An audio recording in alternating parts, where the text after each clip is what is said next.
Hello traders, welcome to smart trader institute. हम बात कर लेते हैं सबसे पहले निफ्टी बैंक निफ्टी के जो कल के लेवल्स थे, मैंने आपको क्या प्रोवाइड कराया था, क्या लेवल्स पे हमको मार्केट में ट्रेड करना था और किस तरीके से मार्केट ने हमारे लेवल को रिस्पेक्ट की है।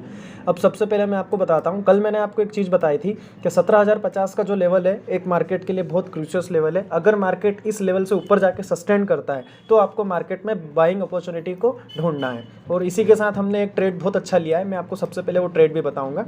सबसे पहले हम नोटिस करेंगे 15 मिनट के टाइम फ्रेम पे कि 17,050 और 17,103 इंपॉर्टेंट लेवल क्यों थे। हमारा टारगेट था 17,050 के बाद बाई करना है, और 103 का जो लेवल था ये हमारा टारगेट था। 50 पॉइंट का हमारा टारगेट था जो इजीली अचीव हुआ है। उसको देखने के लिए आप सबसे पहले 5 मिनट का टाइम फ्रेम मैं आपके सामने ओपन करता हूँ निफ्टी का।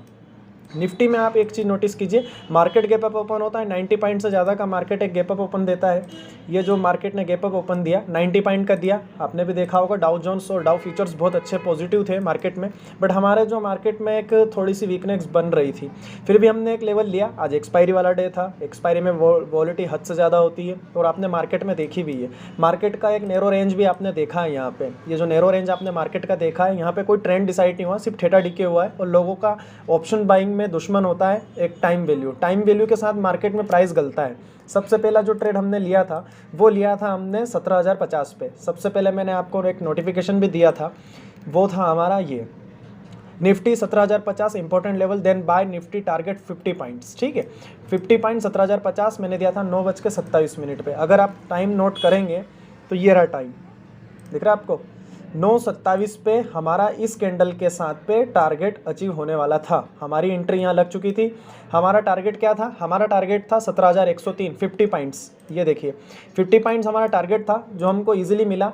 हमको सिर्फ 4 या 5 कैंडल में हमारा टारगेट अचीव हुआ। और इसके नीचे आप देखेंगे हमारा जो एसएल था, इसमें 20 पॉइंट का एसएल था। मार्केट ने एक बहुत अच्छा रिस्पेक्ट किया है हमारे लेवल को, और मार्केट ने कितना अच्छा मूव ऑन दिया हमें कि हमारा एक टारगेट इजीली 50 पॉइंट का यहाँ पे अचीव हुआ। आप टाइम नोट कीजिए 9:35, मैंने 9:20 पे ही आपको दिया था, 9:27 पे दिया था। 9:27 पे आपने ट्रेड लिया होगा तो आपको इजीली इसके अंदर इजीली आपको 50 पॉइंट्स मिला होगा। उसके बाद अगर आप देखेंगे तो मार्केट एक नैरो रेंज में चला गया था। मार्केट की ये जो रेंज रहती है ये सिर्फ रेजिस्टेंस लेवल पे सेल और सपोर्ट लेवल पे बाई करने वाली रहती है, क्योंकि जब एक्सपायरी होता है तो मार्केट में हाई वॉलिटी रहती है। और सबसे अधिक अगर मैं बात करूँ कल की, तो कल का जो डाटा था, कल के डाटा में अगर आप देखेंगे तो 17,100 का जो कॉल ऑप्शन है वहाँ पे पुट राइटर बहुत ज़्यादा बैठे हुए थे। ये एक क्रूशियस लेवल था जो इतना इजीली नहीं टूटने वाला था, इसीलिए हमारा 17,100 का लॉजिकल ट्रेड था जिसमें हमारा 50 पॉइंट का टारगेट अचीव हुआ। उसके बाद अगर आपने मार्केट में काम किया होगा तो एक ये स्विंग बहुत अच्छा मिला था, सपोर्ट लेवल से जो स्विंग मिला था जिसके साथ मार्केट में काम हमने नहीं किया। हमारा सिर्फ एक ही ट्रेड था। मैं थोड़ा बिजी शेड्यूल की वजह से बिजी था, जिसलिए मैंने सिर्फ एक ही ट्रेड प्रोवाइड कराया निफ्टी में, और ये हमारा टारगेट अचीव हुआ। और उसके बाद अगर किसी ने भी यहाँ पे काम किया तो वो कहीं ना कहीं एक रेजिस्टेंस लेवल पे सेल किया होगा तो एक टारगेट यहाँ अचीव हुआ होगा। अदरवाइज उसके बाद तो सिर्फ ठेठा डीके होने के साथ लूज़ हुआ है पैसा, इसके सिवा कुछ नहीं हुआ है मार्केट में। अब अगर मैं आपके सामने कल के ट्रेड की बात करूं कि कल हमारा क्या ट्रेडिंग प्लान होना चाहिए निफ्टी में, तो सबसे पहले आप इस चीज़ को नोटिस कीजिए 17,130 का लेवल मार्केट के लिए बहुत इंपॉर्टेंट लेवल है। कल अगर मार्केट गैप अप ओपन होने के साथ 17,130 का लेवल क्रॉस करता है तो आपको एक बाइंग अपॉर्चुनिटी ढूंढना होगी, लेकिन उसके लिए आपको देखना होगा 17,130 17,140 के बाद मार्केट सस्टेन करना चाहिए। कैसे? प्राइस आता है, प्राइस गैप अप ओपन होता है, सस्टेन करता है, और उसके बाद ही आपको एक बाइंग अपॉर्चुनिटी ढूंढना है। इसके लिए आपको थोड़ा सा वेट करना पड़ेगा। जो भी चीज़ रहेगी मैं आपको टेलीग्राम पे प्रोवाइड कराता रहूँगा। इंपॉर्टेंट नोटिफिकेशन आपको टेलीग्राम पे मिलते रहेंगे, लिंक डिस्क्रिप्शन में है, आप टेलीग्राम चैनल को ज्वाइन कीजिए, जो भी अपडेट रहेगा आपको मिलता रहेगा। आप इस चीज़ को नोटिस कीजिए 17,120 और 30 का जो लेवल है, इसके बाद प्राइस अगर सस्टेन करता है तो ओवरऑल आप ट्रिगल एसएल को यूज़ करते हुए आपका 50 पॉइंट का टारगेट आप इजीली ले सकते हैं निफ्टी के अंदर से। ठीक है, और डाउन साइड में अभी आज कोई ट्रेड नहीं देने वाला हूं क्योंकि निफ्टी अभी पॉजिटिव है, इसलिए हम डाउन ट्रेंड में कोई ट्रेड नहीं लेंगे निफ्टी में। हम बात करेंगे बैंक निफ्टी की। और बैंक निफ्टी में बात करने से पहले एक चीज़ और बताता हूँ। मैंने कल आपको ट्रेडिंग सेशन में बात बताई थी कि हम जब ट्रेड लेंगे तो आईटी सेक्टर एक सपोर्ट करेगा निफ्टी को ऊपर ले जाने के लिए। मैंने कल आपको बताया था कि अगर 37,000 का लेवल अगर आईटी सेक्टर का टूटता है, मार्केट 100-200 पॉइंट ऊपर जाता है, तो निफ्टी बिल्कुल इजीली आपको एक अच्छा खासा प्रॉफिट दे के जाएगा 100 पॉइंट का। लेकिन क्या हुआ है मार्केट में 37,000 का लेवल टूटा। आईटी सेक्टर के अगर मैं बात करूं, आईटी इंडेक्स ने 37,000 का लेवल तोड़ा और मार्केट ऊपर गया है। उसी के साथ हमारा निफ्टी के अंदर पोजीशन ट्रिगर हुआ और हमने अच्छा खासा रिटर्न निकाला, और इसी लॉजिक पे निकाला क्योंकि आईटी अभी स्ट्रॉन्ग है। आप देख रहे हैं आईटी के अंदर एक स्ट्रॉन्ग है। कल भी आईटी 37,414 का लेवल तोड़ के अगर ब्रेक करता है तो निफ्टी में आप इजीली 50 पॉइंट का टारगेट फिर अचीव कर सकते हैं। ठीक है, ये बात हो गई हमारे लिए निफ्टी की। निफ्टी का कल का जो लेवल है मैंने आपको बता दिया है कि आपको निफ्टी के अंदर 37,130 के बाद ही बाइंग लेना है। 37,130 का लेवल बाय करने के लिए है। निफ्टी में सेल साइड कोई आपका रहेगा नहीं क्योंकि मार्केट बुलिश है अभी। अब मैं अगर बात करता हूँ आपसे बैंक निफ्टी की, बैंक निफ्टी की अगर मैं बात करता हूं तो हमारा जो एक ही ट्रेड था इसमें, मैंने आपको पहले ही बताया था कल के ट्रेडिंग सेशन में कि मार्केट में 35,055 का एक सपोर्ट बनेगा और जो लेवल आपका बाइंग अपॉर्चुनिटी रहेगी वो रहेगी 35,250 की। जब भी मैं आपको बोलता हूं कि मार्केट में आप जब भी ट्रेड करें 35,250 का लेवल अगर मैंने आपको दिया है तो मार्केट को यहाँ पे सस्टेन करनी चाहिए। जब तक मार्केट 35,250 पे सस्टेन नहीं करता है, जब तक आपको कोई बाइंग अपॉर्चुनिटी ढूंढना नहीं है मार्केट में, आपको एंट्री नहीं लेना है। और आप देखेंगे हमारा एंट्री लेवल कब एग्जीक्यूट हुआ, 12 बजे। मार्केट ने क्या किया, मार्केट एक गैप अप ओपन हुआ, बैंक निफ्टी सपोर्ट नहीं कर पाया, बैंक निफ्टी वापस रिवर्स आया, एक रेंज बाउंड नैरो रेंज में आया।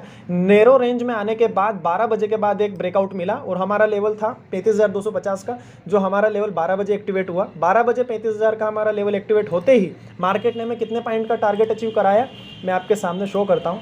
अगर आप मार्केट में देखेंगे तो 226 पॉइंट, लेकिन हम 200 पॉइंट के बाद ही एग्जिट हो गए थे क्योंकि ये जो रेड कैंडल थी ये मार्केट को अपोजिट बना रहा था, इसलिए हमने इसमें से एग्जिट लिया। ट्रेलिंग एसएल के साथ अगर आप काम करेंगे ऐसे मार्केट में भी तो अच्छा रिटर्न निकालेंगे। और यहाँ पे फिर ठेठा डीके होना चालू हो गया था। एक अपॉर्चुनिटी और मिला था, ये वाला लेवल, एक अपॉर्चुनिटी मिला था जब ये लेवल ब्रेकआउट मिला था। ठीक है, मार्केट आया, रिटेस्ट किया और उसके बाद नीचे शटल ली, ये लास्ट में। बट ये मैं ट्रेड ले नहीं पाया क्योंकि ठेठा डीके होने की वजह से ऑप्शन बायर को बहुत ज़्यादा ही लॉस होता है, क्योंकि एक्सपायरी में क्या होता है कि सबसे ज़्यादा ठेठा डीके होता है और ठेठा के अंदर आपका जो टाइम वैल्यू रहती है वो आपका दुश्मन बन जाती है, वो आपके प्राइस को गला देती है। तो 2 ट्रेड नहीं मिले हमें, सिर्फ हमें एक निफ्टी में ट्रेड मिला है, एक बैंक निफ्टी में मिला है। हमने बैंक निफ्टी और निफ्टी में सिर्फ 2 ट्रेड लिए और वो एक्यूरेट बैठे हैं। 200 पॉइंट हमने बैंक निफ्टी में लिया है, 50 पॉइंट हमने निफ्टी में लिया है। तो ये आज का ओवरव्यू हमारा था। अगर मैं आपसे कल की बात करूं कि कल आपको ट्रेडिंग सेशन में क्या करना है, तो आपको सिर्फ इतना ध्यान रखना होगा कि मार्केट अगर 35,504 का लेवल तोड़ता है, कल एक गैप अप ओपन होता है 35,504 का लेवल तोड़ता है और मार्केट यहाँ सस्टेन करता है, तो आप एक बाइंग अपॉर्चुनिटी ढूंढेंगे बैंक निफ्टी में, जिसमें आपका 100 पॉइंट का भी टारगेट रहेगा, 50 पॉइंट का भी रहेगा। लेकिन मैं आपसे 50 पॉइंट का ही कहूँगा। रीज़न उसका ये कि अगर गैप अप मार्केट इतना होगा ओपन, इतना बड़ा अगर गैप अप ओपन देता है तो उसके बाद 100 पॉइंट आपको थोड़ा रिस्की रहेगा।